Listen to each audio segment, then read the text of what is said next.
Hi guys, welcome to the Ravage video, and today I go over the new unit that came out, Catherine. And to answer everyone's question, is she worth the hype? The answer is yes. She is very worth the hype though, because she's the unit that pretty much enables all the assassins in the game pretty much. Is you know how before their damage is kind of meh, but with Catherine in the lineup now, all their damage potential to skyrocket.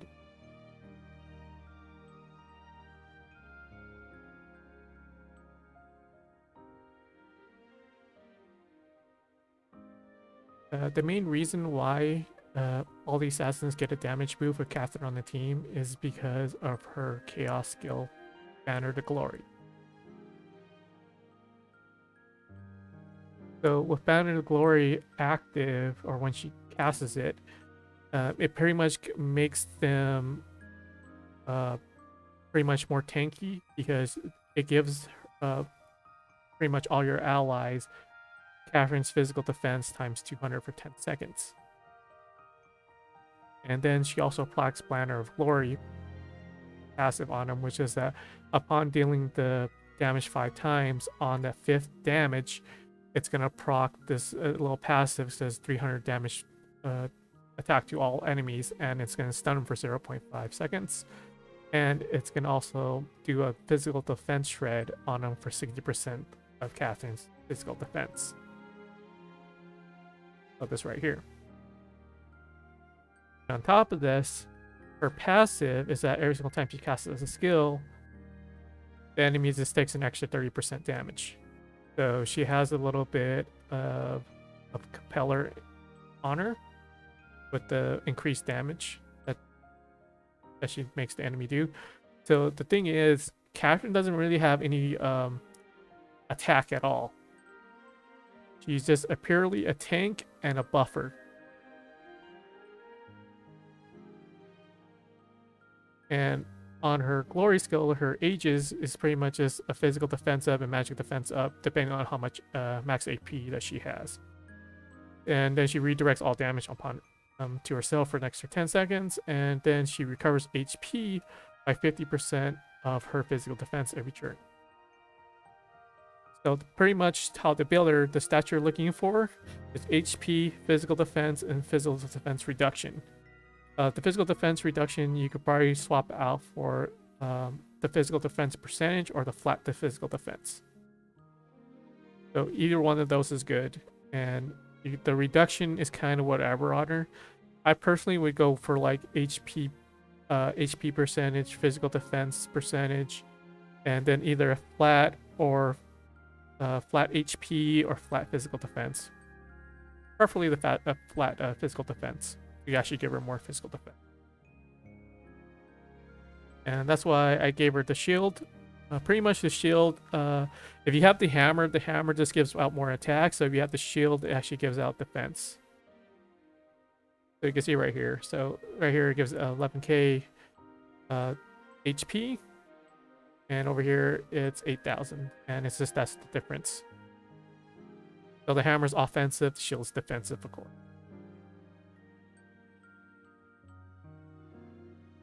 And this ring, I really shouldn't put it on her right now because I actually doubled rolled in HP, and that's why I'm just using it for now. But I'm more than likely going to swap this thing out for a necklace. Because the necklace has the HP, and this is more beneficial to Catherine than it is attack.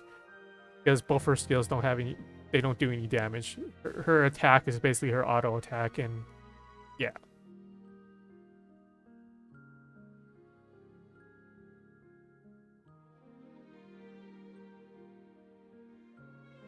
The reason why Catherine works so well with assassins is because every single assassin has a pretty much attack when it casts a skill. It's like attack X times, pretty much.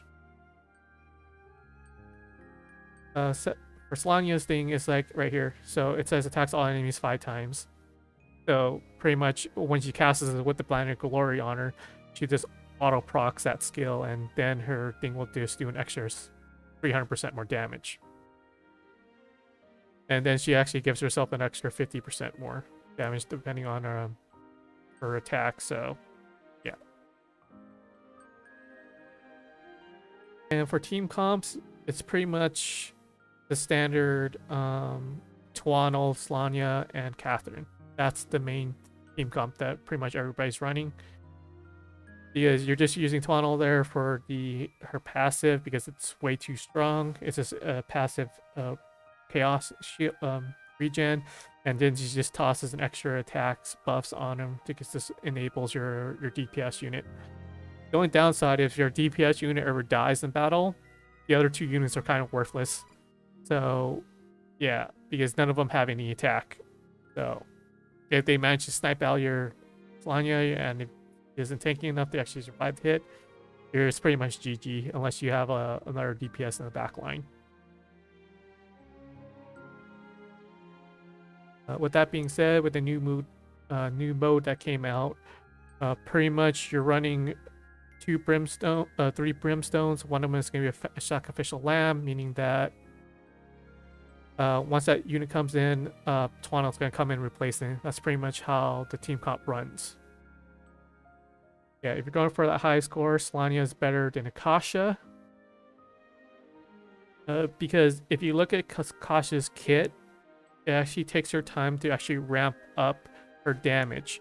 Whereas Slanya's damage is just an initial burst, and that's what you want.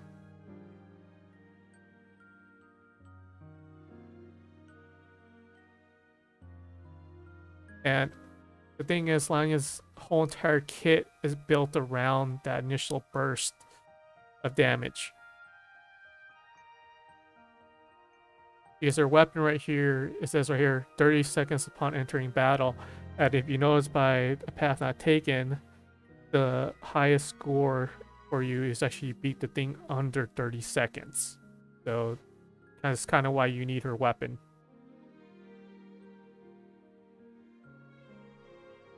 Kasha's weapon is kind of whatever. The main problem I have with her weapon is that they should have changed out this physical defense penetration for a percentage instead of a flat gain. Would have helped her skyrocket her damage. As I said before, because of how her kit is built up, it takes her a good while to ramp up that damage, and as I said, going for that rank 1 scores and stuff like that, you don't have time to waste to actually ramp up her damage. Whereas Slanya's damage is just right out the gate.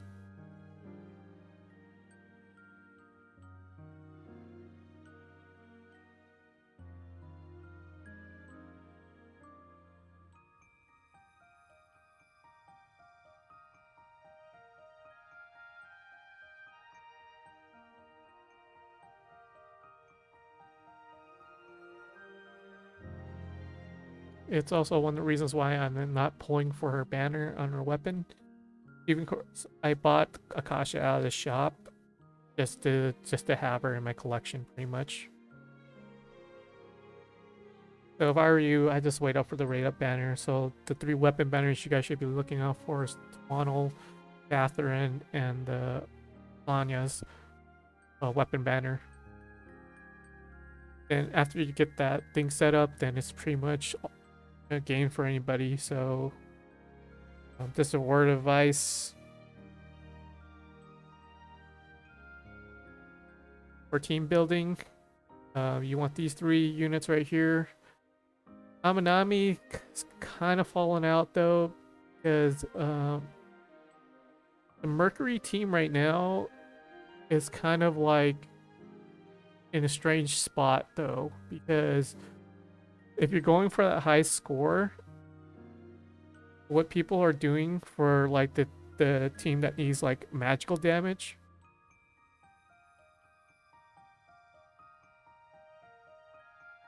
they're running Tuano with Dorn as the backup unit, and then they just put in a sacrificial thing for like one of the salt stones.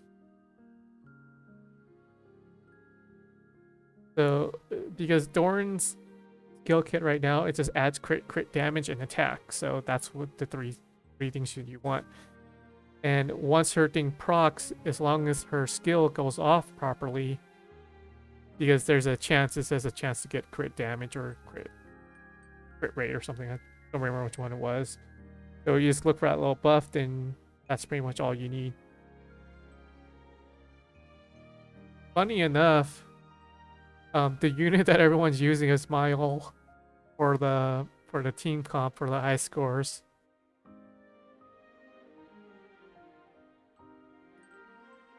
And it makes me wonder, is like, why was I building out Manir then? Yeah, so that's kind of like, yeah, because I got caught in the hype of Manir and everyone's telling me build it out, so I did, and I like was building out. I was thinking back, it's like, why the hell am I building out Manir? And the truth of the matter is that, yeah, I shouldn't have been doing it in the first place. And the same thing for Caledonia. Yeah, so if I actually focus my resources actually building units that matter, it would be these three up here.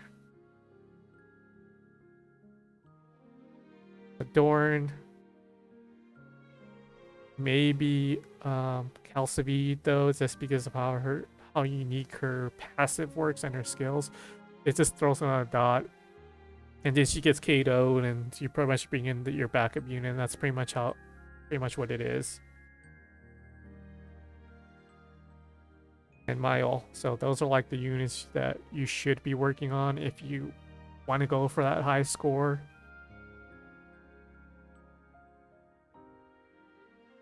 Yeah, sorry about her little tangent though, but yeah. Pretty much in my next video, I'll probably start doing the Spring Festival event. I know on Bilibili they just released that information. So for China, their pre-events is already pretty much already started. Because it's their news is that their pre-event rewards got released on the 20th, which is pretty much, China is one day ahead of us. It's pretty much already started. And they released some new units, and I'll probably go over that with you guys in the next video. It's pretty much what I want to cover for Catherine, and a little bit of team building and how to build her out. So I hope this was helpful to you guys, and I'll catch you guys next time. Bye.